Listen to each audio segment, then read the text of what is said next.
Episode 5. Si Arubius ngayon pero bukas may maaantig ka na. Bawat edit at upload ay may potensyal na maaantig ang puso ng ibang tao. Ang success mo ay nakatago sa effort mo ngayon. Example, practical tip. Mag-review ng analytics ng bawat video para malaman kung anong gumagana. 2. I-improve ang content step by step. Audio, lightning, pacing. 3. Celebrate small wins. Type 10 views, 1 comment o 1 subscriber.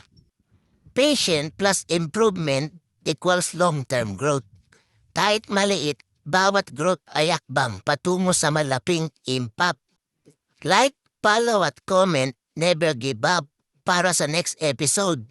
Hint, susunod natin pag-uusapan ang keyword at SEO, tips para ma-discover ang videos mo.